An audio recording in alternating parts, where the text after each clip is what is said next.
हाँ, ये बात थी मेरे मैथ्स एग्जाम से एक दिन पहले की। मैंने और मेरे दोस्त बंटी ने कुछ नहीं पढ़ रखा था, तो मैंने अपने एक और दोस्त राजू को फोन लगाया। राजू हमें उसके घर रात में पढ़ने बुला लेता है। अब आगे मैं और बंटी पूरा दिन बर्बाद करने के बाद रात में करेक्ट 9 बजे राजू के यहाँ पहुँच जाते हैं, इसी सोच में कि ये तो अच्छा पढ़ता है, हमें भी पढ़ा देगा। अब देखो, तुम्हारे आसपास की संगति का ना तुम पर बहुत असर पड़ता है। ये चीज ना कार्टून्स में भी बहुत अच्छे से दिखाई है। तुमने डोरेमोन में कभी डेकिसुकी को नोबिता और डोरेमोन के पास 5 मिनट से भी ज्यादा कभी खड़ा हुआ देखा है? नहीं देखा ना? हाँ, क्योंकि वो निकल लेता है। उसको पता है कि अगर वो इस नीले गोटे और चिमकांडी चश्मिश के साथ 5 मिनट से भी ज्यादा रुका ना, तो पूरा जीवन मीचैन और शिजुका जैसी छोरियों के पीछे भागने में निकल जाएगा। लेकिन हमारा डेकिसुकी तो पढ़ लिख कर राजा बाबू बनने वाली फैमिली से आता है। इसकी फैमिली से एक और कैरेक्टर ले लो, अपना सिंचैन का कजामा। इसके ही मामू का लड़का है, वो भी एकदम चंट। इसलिए जब भी ये नीला गोटा और चिमकांडी चश्मिश दिखते हैं, डेकिसुकी निकल लेता है।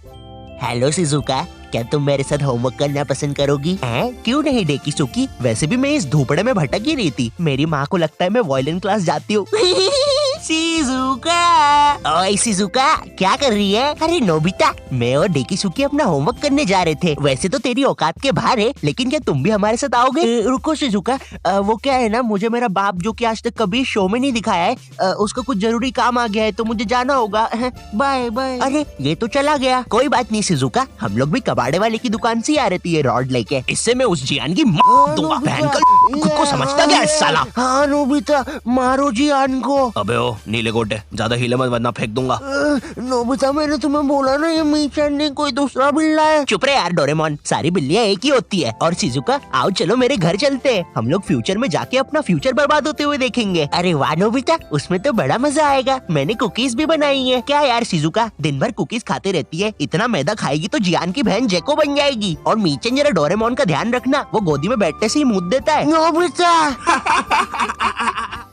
माफी चाहूंगा, थोड़ा ज्यादा शो के बारे में बता दिया। तुम लोग तो जानते ही हो मुझे। अब हमारी केस में राजू डेकिसुकी था और बंटी और मैं डोरेमोन नोबिता। तो अब हमारी संगति राजू को लगने वाली थी, तो पढ़ाई तो अब घंटा होनी नहीं थी। मुझे याद है हम लोग ना 9:30 बजे पढ़ने बैठे थे। 9:52 पे राजू खुद कॉपी बंद करता है और बोलता है, हो गया, अब जो होगा देखा जाएगा। ये सुन के मुझे ऐसा लगा कि भाई बंटी और मेरे में से कुछ ना पढ़ने वाली रेडिएशंस निकलती है। हमारी भंड शक्ति इतनी ज्यादा है कि हमारे साथ कोई पढ़ ही नहीं सकता। हम दोनों ने भी हाँ में हाँ मिला दी थी, क्योंकि हम तो थे ही भंड, हमको तो ना पढ़ने का बस बहाना ही चाहिए था। अब ना हमारे पास पूरी रात पड़ी हुई थी, तो राजू बोला चलो टीवी पे भूत के सीरियल्स देखते हैं। हमने भी कह दी ठीक है, लेकिन राजू के यहाँ ना डिश टीवी लगी हुई थी, D2H। जितना बुरा ये नाम है ना, उससे भी ज्यादा बुरे इस पे चैनल्स चलते थे। और रात में 9-10 के बाद तो सारे चैनल्स पे बस एक ही चीज आ रही होती थी, नापतोल। जिन लोगों को नहीं पता नापतोल क्या है, ये एक ऐसा भैरन बाजार है जहाँ पर जो चीजें मिल रही होती है वो किसी को नहीं चाहिए, लेकिन उन चीजों के साथ जो फ्री में मिल रहा होता है वो सबको चाहिए। आज हम आपके लिए लेके आए हैं ये बाबा जी का चूरन। अरे लेकिन मुझे चूरन नहीं चाहिए। और इस चूरन के साथ आपको मिलेगा ये हेयर ड्रायर बिल्कुल मुफ्त।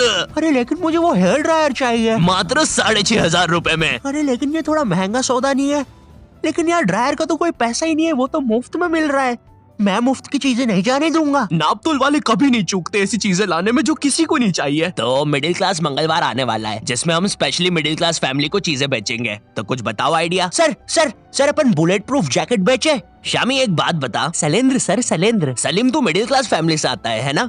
हाँ जी सर। कितना कमाता है तेरा बाप? 20,000 रुपया सर। तो ये तुम चाहते हो कि चोर 25,000 की बंदूक लेके तुम्हारे बाप के 20,000 रुपए छीनने हैं? भाग यहाँ से, हट। मिडिल क्लास फैमिली को बुलेट प्रूफ जैकेट बेचेंगे। देखिए कभी बाप ने बुलेट। सर इस गरीब पे टाइम वेस्ट करने से अच्छा मेरे पास एक आइडिया है, क्यों ना हम बुलेट प्रूफ चड्डी बेचे। ये होते हैं आइडियाज, क्या बात करी है। और सर हम उस चड्डी में ब्लूटूथ स्पीकर भी लगा देते हैं। तेरा तो प्रमोशन पक्का। नापतोल लेके आए आपके लिए बुलेट प्रूफ चड्डी, जिसको पहनने के बाद आप पर तो लड़कियां मरेगी, लेकिन आप किसी के बाप से नहीं मरेंगे। इस चड्डी के अंदर आपको मिल जाता है एक ब्लूटूथ स्पीकर, जो कि रिकॉर्ड करता है आपके सारे खुशियों के पल। आइए जरा इन भाई साहब के खुशियों के पल सुनते हैं।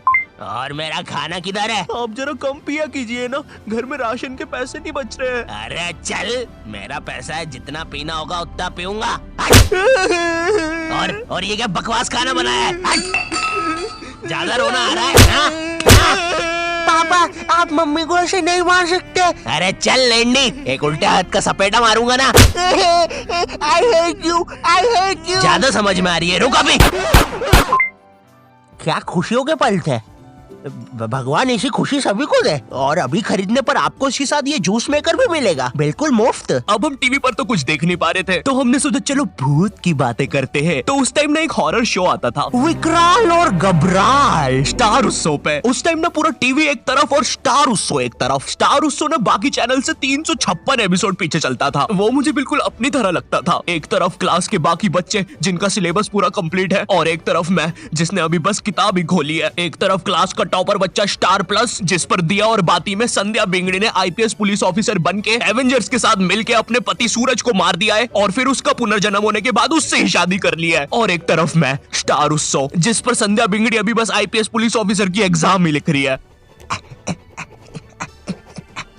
मैंने देख लिया तुम्हें, तुम चीटिंग कर रही हो। नहीं तो अच्छी बात है, क्योंकि चीटिंग करना अलाउड नहीं है। उस टाइम तुम स्टार उत्सव पे कुछ भी चला सकते थे। विनय, न्यू हॉलीवुड मूवी आई है मैन इन व्हाइट, देख रहे हैं क्या? कैसे देखे, सारे चैनल तो बिजी है। अरे क्या बोल रही है, स्टार उत्सव को क्या हुआ? अरे उस पे कोई बुड्ढा सांस ले रहा है। ये क्या देख रही हूँ, कब से कर रहा है ये? 3 घंटे से यार। तू देखना रे, इसको अस्थमा का अटैक तो नहीं आ रहा है? नहीं रे, 400 रुपए दे के चलवा रहा है ये। मैं क्या बोल रहा, इसको हटाते अपन तो पिक्चर लगाते हैं। वैसे भी कौन देखता है स्टार उत्सव। अब आते हैं विकराल घबराल पर। जितना भैरंडा ये नाम है ना, उससे भी बुरा ये शो था। शो में ये टर्मिनेटर जैसा दिखने वाला आदमी विकराल और ये हाथी का बच्चा घबराल, ये दोनों भूत पकड़ने जाते हैं तीर कमांड लेके। हाँ, तीर कमांड। और तुम लोग मुझे गाली देते हो कि मैं नशे करके स्क्रिप्ट लिखता हूँ। जरा सोचो इस शो के राइटर्स ने कैसे अपने शो को बेचा होगा। देखिए, शो मामूली तरीके से स्टार्ट होगा। कोई लड़की मर जाएगी, भूत बन जाएगी, लोगों को परेशान करेगी, बुड्ढों की बाथरूम में घुस जाएगी। जी जी जी जी, एक सेकंड, बुड्ढों की बात। फिर विकराल घबराल आएंगे बैटमैन की बाइक पे। है सही। अब क्लाइमेक्स है ना, ध्यान से सुनना। पता है वो लोग भूत को कैसे मारेंगे? तीर कमान से। क्या बात कर रहे हो? रुको रुको रुको, अभी और है। मामूली तीर कमान नहीं, मुड़ा हुआ तीर कमान। इसकी माँ की आंख। अभी और है। जब भूत मर जाएगा ना, तो वो उसको एक शीशी में बंद कर लेंगे। रुको रुको, बस इतना ही है। बनाओ भाई, इसको अभी तक क्यों रुके थे? स्टार उत्सव पे डालते हैं। मैं ना विकराल घबराल की सारी चीजें इग्नोर कर सकता हूँ कि कैसे ये लोग भूतों को तीर कमान से मार देते हैं, फिर उनको शीशियों पे बंद कर लेते हैं। लेकिन मेरे से एक चीज इग्नोर नहीं हो पाएगी, ये टर्मिनेटर रात में काला चश्मा पहन के भूतों को पकड़ने जा रहा है, और भूतों को वैसे ही देखना आसान नहीं है। और ये इसके बारे में हम बात नहीं करेंगे। ये ना डायरेक्टर की मासी का लड़का है, इसका जेई पेपर क्लियर नहीं हो रहा था, तो इसको यहाँ एक्टिंग के लिए भेज दिया। मुझे क्या लगता है कि विकराल घबराल को ना ये फियर फाइल्स, आहट और फिर कोई है वालों ने ना मस्ती मस्ती में बना दिया है। तो अब हम लोगों ने डिसाइड किया कि हम लोग विकराल घबराल देखेंगे। तो राजू निकालता है अपना फोन। हाँ, राजू के पास उस समय फोन था, कोई तो ब्लैकबेरी 570 नाम का अजीब सा फोन था। एक बटन दबाओ तो 5-5 दबती थी, और कंपनी वालों ने भी ना पूरा कीबोर्ड लगा के भेजा है फोन में। और इस फोन में इंटरनेट चलाना जेई नीट के एग्जाम से भी कठिन है। तुम्हें पहले कोई पृथ्वी जैसे आइकन पर दबाना पड़ेगा, फिर उसके अंदर www.google.com पर जाना पड़ेगा, फिर उसके अंदर लिखना पड़ेगा www.youtube.com, और तभी तुम देख पाओगे सौरभ जोशी विकराल घबराल। सॉरी, और ना गलती से भी मोबाइल बैलेंस पर इंटरनेट मत खोल देना, वरना तुम्हारा पूरा खानदान रोड पे आ जाएगा। क्योंकि इन बटन वाले फोन्स में ना सोने के भाव पे इंटरनेट चलता है। 1 MB 1000 रुपया। मैं भी किनको बता रहा हूँ, तुमने भी अपने माँ बाप के बटन वाले फोन में कभी ना कभी तो बैलेंस उड़ाया ही होगा। हेलो हेलो, ए बच्चे, अपनी मोबाइल कॉलर ट्यून को चल छैया छैया करने के लिए 1 दबाए। छैया छैया 1। आपके मोबाइल बैलेंस से 1 लाख रुपए कट गए हैं, और अब आपका बाबू रोड पे आ गया है। हमारी सेवाओं का आनंद लीजिए। अरे हम लोग गरीब हो गए। अब हम लोग विकराल घबराल देख रहे होते हैं। हाँ, मैं एक भूत हूँ। शो इतना बेकार है कि मुझे ये तक बताना पड़ रहा है।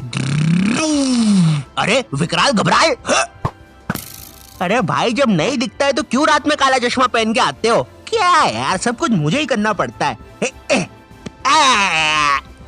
अरे ये तीर कमान कितने सीजन से यूज कर रहे हैं यार। अरे यार, विकराल ये मर गया क्या? लग तो रहा है गबरू।